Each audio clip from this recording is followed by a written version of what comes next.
بسم اللہ الرحمن الرحیم۔ ناظرین، مورخین اور محدثین کا بیان ہے کہ ملکان جو کہ ایک بہت بڑا بادشاہ تھا، اس کی حضرت خضر علیہ السلام کے علاوہ کوئی اور اولاد نہیں تھی۔ آپ علیہ السلام ملکان کے اکلوتے بیٹے تھے۔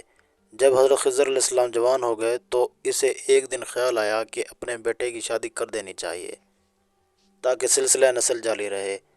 حضرت خضر علیہ السلام عبادت میں سارا دن ساری رات گزار دیتے تھے، اس لیے انہیں عورتوں سے رغبت نہ تھی اور آپ علیہ السلام شادی نہیں کرنا چاہتے تھے، مگر آپ علیہ السلام کے باپ نے آپ کو مجبور کر کے آپ کی شادی ایک نہایت حسین و جمیل باکرہ لڑکی سے کر دی۔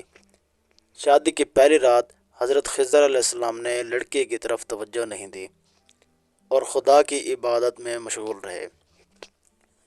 جب صبح ہونے لگی تو حضرت خضر علیہ السلام نے لڑکی سے کہا کہ دیکھو، میری بات غور سے سنو۔ صبح کو لوگ تم سے رات کے واقعات کے بارے میں پوچھیں گے، میں تم سے گزارش کرتا ہوں میرا راز فاش نہیں کرنا اور کہہ دینا کہ سب معاملات ٹھیک ہیں۔ لڑکی نے حضرت خضر علیہ السلام سے وعدہ کر لیا اور صبح کو وہی کہا جو خضر علیہ السلام نے اسے سکھایا تھا، مگر لوگوں کو پھر بھی شک ہو گیا اور انہوں نے حضرت خضر علیہ السلام کے والد سے اس شک کو ظاہر کیا۔ حضرت خضر علیہ السلام کے والد نے کہا کہ دائی کو بلا کر تحقیق کروائی جائے۔ چنانچہ دائی کو بلایا گیا اور لڑکی کی تحقیق کرائی گئی اور دائی نے بتایا کہ لڑکی ابھی بھی کنواری ہے۔ حضرت خضر کے والد سے حالات کا انکشاف اپنے بیٹے کو ایک غیر باکرہ عورت مہیا کریں، کیونکہ عین ممکن ہے کہ آپ کے بیٹے کو باکرہ عورت میں کسی قسم کی دلچسپی ہی نہ ہو اور کوئی ایسی کمزوری ہو جس کی وجہ سے باکرہ لڑکی ان کے لیے بیکار ہو۔ چنانچہ حضرت خضر علیہ السلام کے والد نے آپ علیہ السلام کی شادی ایک غیر باکرہ عورت سے طے کر دی اور عورت کو ہدایت کی کہ رات کے ٹھیک ٹھیک حالات سے باخبر کر دے۔ چنانچہ خلوتی تب پہلی لڑکی کی طرح اس عورت کی طرف متوجہ نہ ہوئے اور ساری رات اللہ کی عبادت میں مصروف رہے۔ عورت کو اس بات پر بہت غصہ آیا اور جب صبح اس سے رات کے بارے میں پوچھا گیا تو اس نے راز فاش کر دیا اور کہا کہ جوان مرد ہی نہیں ہے۔ حضرت خضر علیہ السلام کے والد کو جب یہ خبر معلوم ہوئی تو اسے سخت غصہ آیا اور اس نے حضرت خضر علیہ السلام کو سزا دینے کا فیصلہ کر لیا۔ اس نے حضرت خضر علیہ السلام کو ایک کمرے میں بند کر دیا اور کمرے کے دروازے کو چونا، گارا اور پتھر سے چنوا دیا، حتیٰ کہ 2 دن اسی حال میں رہا۔ 2 دن بعد اس کی محبت بیٹے کے لیے جاگ اٹھی اور کمرے کو کھولنے کا حکم دیا، مگر جب کمرہ کھولا گیا تب آپ علیہ السلام کمرے میں موجود ہی نہیں تھے اور یہ بات لوگوں کے لیے بڑی حیرانی کا باعث بنی۔ ملکان کو جب حال معلوم ہوا کہ اب وہ بیٹے کے وجود سے محروم ہو گیا تب اس نے چاروں طرف اپنی نظریں دوڑائیں تاکہ حضرت خضر علیہ السلام کو تلاش کر سکے، مگر پوری کوشش کے باوجود وہ آپ علیہ السلام کو تلاش نہیں کر سکے۔ حضرت خضر علیہ السلام اللہ کی قدرت کے بدولت وہاں سے نکل کر حضرت ذوالقرنین علیہ السلام کے پاس پہنچے اور ان کے ہمراہ بحر الظلمات میں جا کر آب حیات نوش کیا اور ہمیشہ کے لیے زندگی کے مالک بن گئے۔ خدا نے آپ علیہ السلام کو پر معطل کر دیا، چنانچہ آپ علیہ السلام دریا میں ہی قیام پذیر ہو گئے۔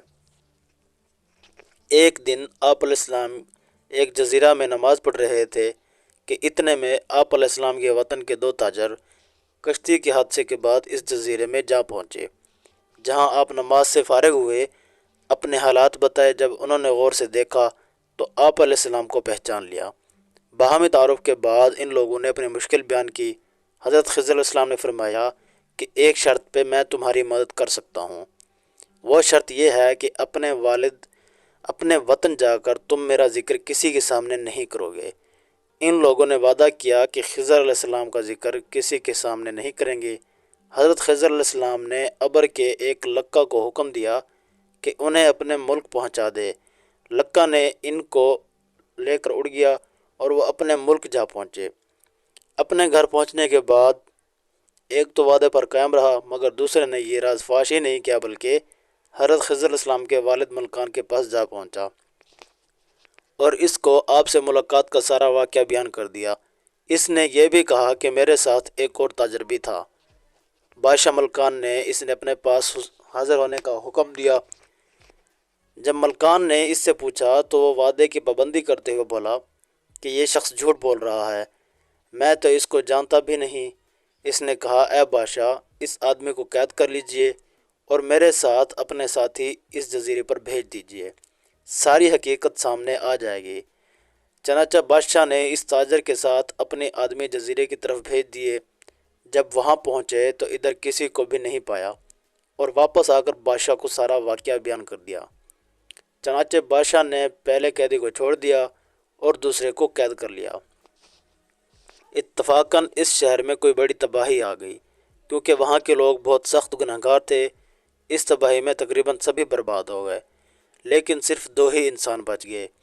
ایک وہ باکرہ لڑکی جس کی شادی پہلے حضرت خضر السلام سے ہوئی تھی، اور دوسرا وہ تاجر جنہوں نے حضرت خضر السلام سے وعدہ کیا تھا اور وعدے پر قائم رہا اور ان کا راز فاش نہیں کیا تھا۔ چنانچہ ان دونوں کی آپس میں ملاقات ہوئی اور ایک دوسرے سے اپنے بچنے کا سبب حضرت خضر علیہ السلام کے راز کو یقین کر لیا تو دونوں مسلمان ہو گئے اور دونوں نے آپس میں نکاح کر لیا اور اس ملک سے ہجرت کر کے دوسرے ملک روانہ ہو گئے۔